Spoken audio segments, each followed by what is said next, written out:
Well, Mrs. Wizard should be here any minute. Hopefully she didn't go on a joyride. There she goes. Here she comes.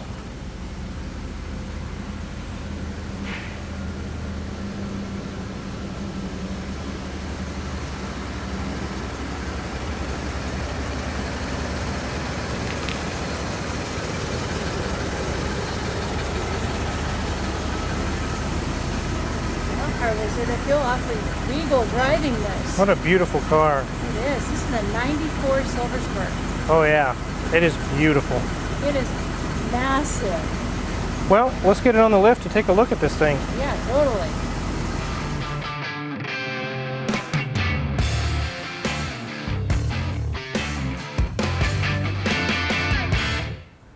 So welcome back to the Wizard Shop, guys. It's Bentley Rolls Royce week here in the shop, apparently, because we've been getting these over and over again. I guess because we work on them and we do good work. We just finished 2 Azures that are all done and back on the road again and happy customers. Now we have the Arnage, which you just seen here a while back, and we also have this beautiful 94 Silver Spur. It's in excellent shape. Really, really good shape.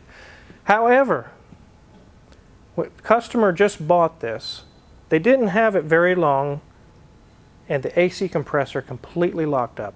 I mean, really locked up. As soon as we take a look at it, you'll see how bad it is. We're going to talk about air conditioning today, what happens with it, and even the best of the cars suffer from AC woes. Let's open the hood and take a look. This is a 94, but it would be very similar setup to the Arnage that you guys just seen. It's a turbo 6 3/4 liter Rolls Royce V8. I mentioned in the Arnage video that was a Rolls Royce V8, and you can see that it Rolls Royce. Just because it says Bentley on it doesn't mean it's a Bentley engine. It's a Rolls Royce engine. We're going to remove this little shroud here, and we're going to take a look at the AC compressor, and you're going to see what I'm talking about. Let me grab a wrench. Okay, and get this upper engine cover off.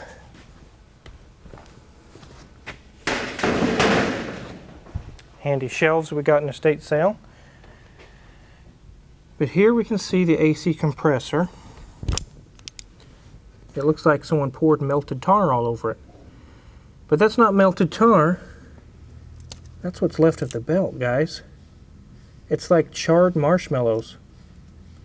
It locked up so hard, I mean so hard, that it melted the belt. It absolutely cooked the belt. I mean, it's really, really bad.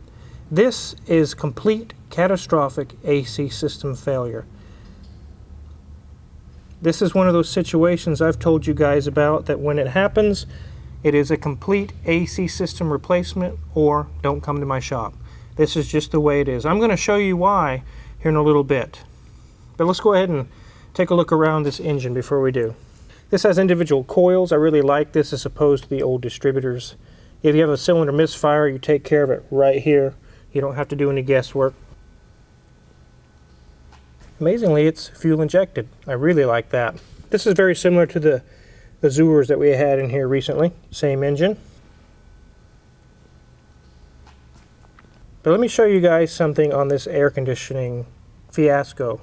What happens? What happens when this seizes up like that? What is the result of that? Let's take a look. So I'll give you guys a little story before we dive in here. A few years ago, I actually had a customer bring me a Kia, and the AC compressor was locked up. Just like you saw here on the Rolls Royce, it was locked up tighter than a drum. And I quoted him, it was going to be like $1,700 for a complete system replacement. And the guy got mad at me. He argued with me. He said it only needs a compressor. I told him, I said, they're not going to warranty it unless we replace everything, because it will have destroyed the whole system. He said, you're just trying to rip me off, Car Wizard. I don't need the whole system. Just replace the compressor. I said, I will do that under one circumstance, that you sign a waiver that says if it fails, which it will within the next week. And he said, BS right there. He said, BS. I said, you sign a waiver saying that you waive all warranty completely on this car, and I'll do the job. But the moral of the story was, I said, I told you, it's going to lock up within a week. It was actually 4 days. And the guy came in the office screaming, cussing me. And I said, nothing has happened here that I didn't tell you was going to happen.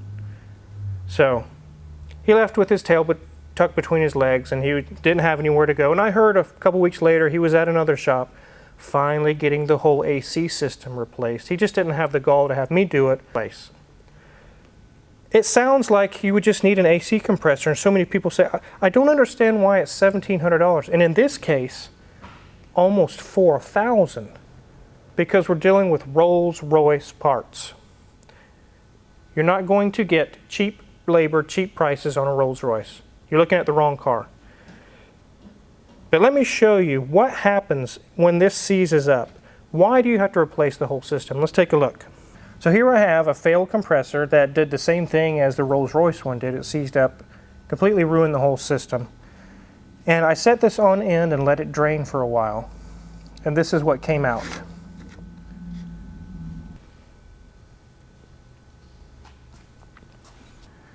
Look at all that metal, guys. Metal shrapnel, chunks of steel and aluminum. So you say, well, that's just in the compressor, Car Wizard. No, it's not. Because when it was failing, in the process of seizing up, it was shooting all these fragments and all these pieces into the expansion valve. There's pieces inside of this one, into the evaporator core. All these tiny little passages are filled with that metal shrapnel. So let's say, okay, I'm just going to do the compressor. That's all I have the money to do. So you take the old compressor off, and we'll pretend that now this is a new compressor, and you put the brand new compressor on, and then all the little pieces in here that you're not going to get out, because you're not going to flush this and get the pieces out because they're stuck inside this tiny little orifice. And you're not going to flush the evaporator core because there's pieces that are lodged inside these tiny passages that are not going to come out by flushing it. So you put your new compressor on, and over time, eventually these pieces do work themselves loose, and they're back in circulation again, back in the AC system, and they make their way back to your brand new compressor. It scores the cylinders inside of it, locks it up, and then you go into the mechanic and you cuss him out. So whenever you have this happen, a compressor lockup, it's a complete system replacement. When you have all the pieces off, you go through and flush the lines. Those can be flushed, all the steel lines and aluminum lines and things of that nature. They're large enough that you can flush the particles out of those. Every manufacturer that I've ever dealt with that makes AC compressors will clearly state in their warranty paperwork, warranty void if you don't also replace the entire system, the condenser, the expansion valve, dryer, all the different pieces of the AC system. If you just slap a compressor on and it locks up, and you go try to claim warranty, they're going to say, can we please see the receipts for all the other parts that you also replaced that are required to replace before we'll honor your warranty? And then you say, oh, well, I didn't replace those. And they'll say, bye, Felicia. You're not getting a warranty.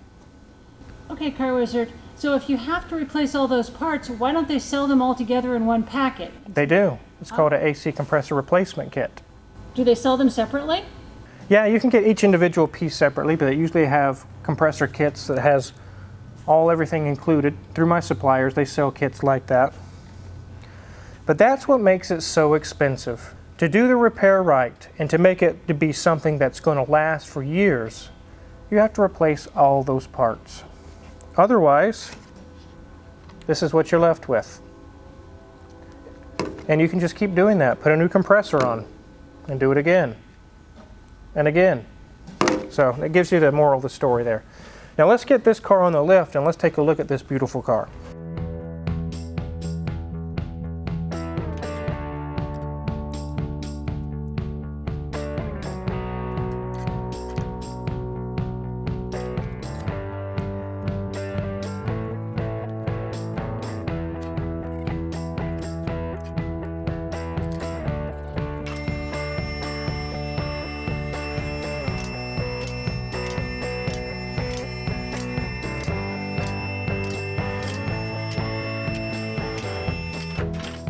Here we are again, Mrs. Wizard, with another heavy, heavy beast. He is a behemoth. Here's our radiator again. Nice and clean, no leaks. See a little aftermarket red horn in there. Beep, beep. Take a look. Hey, Wizard, you've got some seepage over here. Yep, that needs a new hose and a hose clamp. That won't be too big of a deal. Very, very easy to fix. I don't see, there's a little bit of seepage here, but that may be from the compressor failure, and I think it is. It's like a greenish color to it. Just spewed its guts. There's some minor seepage here that's coming from up above. Again, that could have been the compressor, but regardless, it's not really enough to rip the engine all apart. Take a look at these wheels. Brakes are good. Nothing loose.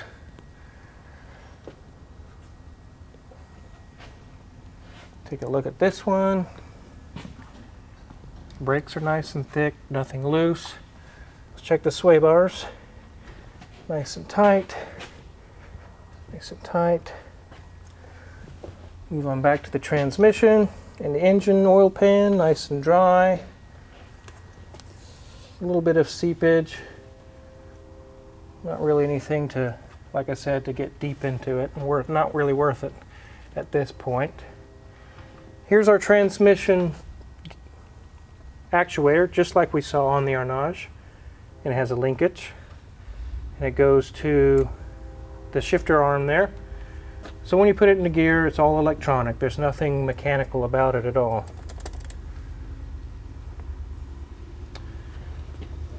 Drive shaft. Nice and tight. Exhaust looks good. Here's another U-joint.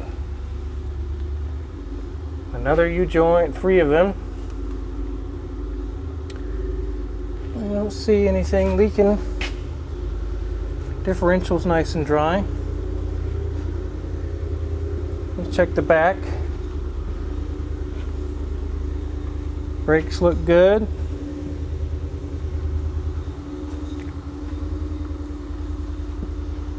CV shaft boot looks good. That boot looks good. Nothing leaking on the rear suspension, rear shock. Go over here. That boot's good. That one's good.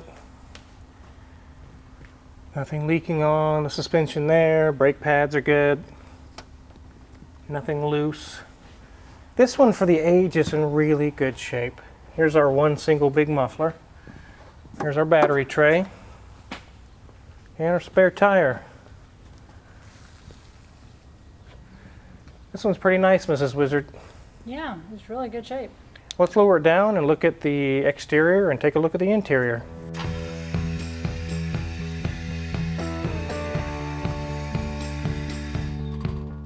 Oh, Car Wizard. oh, sorry. Get your hands off the lady. Metal. Quintessential Rolls Royce.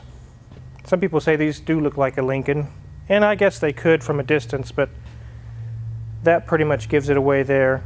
This has the Euro style headlamps on it. Some of these older models had actually the old Lincoln square double headlights. That was mandated in the 70s and 80s. But these have the Euro headlights on it. The beautiful Spirit of Ecstasy there. We'll go around the side. Very, very nice shape. This is almost like a greenish color gray. Gunmetal, I guess you would call it. Paint's in very good shape. It's not dented, not scratched. I don't believe that this is a repaint. I believe this is original. And it is a Silver Spur 3. That's the model. Let's take a look at the huge trunk. Big, big, big trunk. Oh, hey, here's our air conditioner remnants of the belts. Look at the glaze on there. It just cracks apart. This AC compressor literally cooked the belts. Not to within an inch of their life, but completely out of their life. Completely ruined them. Wow. Rolls Royce, original belts. Made in Denmark. This is the little smog pump belt, I believe. Wow. Okay, well, let's continue on.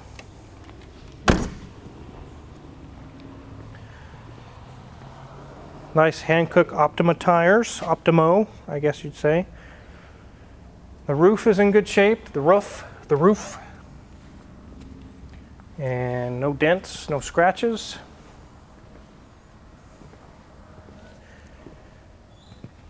This is one of the best conditioned Silver Spurs that I've seen.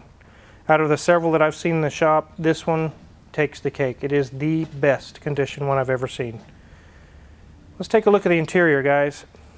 This interior is in beautiful, beautiful shape. This is my favorite interior of the Rolls Royces. The big, blocky, flat dash, no rounded, no weird stuff going on. It's just very, very solid looking. Amazingly, the condition is so good for such high miles. You can tell that it was maintained. And it's got the dainty little shifter that they had back in the days. Now, this is a crazy, it was just so delicate. I was like, is this really the gear shifter? And it is. It's almost like a turn signal. Well, it's electronic like we saw on the underneath. And it's designed that way because when you get into your Rolls Royce and you're going to go take off somewhere, you don't want it to be like an '06 Silverado where it goes clunk, clunk, clunk, clunk into gear. That's not what a Rolls Royce is about. It's very dainty, it's very quiet, and very gentle. And very simple controls. I prefer these over some of the newer models because they're very classic looking. All the leather, everything, and this is all leather, is in very, very good shape. The headliner is in very good shape. And the rear seats, which is the longer model being a Silver Spur, is also in very, very good shape. This is really a really nice car. I love this car. As opposed to the Arnaz we just looked at, the interior on this is more color coordinated as far as matching. It's a light gray and a dark gray. It's not beige and purple. It's more matching colors. And you can see it has the dark gray piping on the seats. Some of these Rolls Royces will have white piping or red or different colors, but that's something you don't get on a Ford Fusion. So I definitely wanted you guys to see how beautiful this Rolls Royce is. This is my favorite generation of Rolls Royces. And it also proves that as much money as you can spend on one of these cars, they still have failures just like every other car. And as far as AC concerned, this was the worst failure you can have. Absolute worst. And I'm sorry that it happened to the guy, but it's got to get fixed. You don't drive a Rolls Royce without AC and get it going. So the tools we're going to use to fix this are listed in my Amazon affiliates page and a link below. And if you haven't hit the subscribe button already, I really recommend you do that now. We got many, many more cool videos to come. Thanks for watching.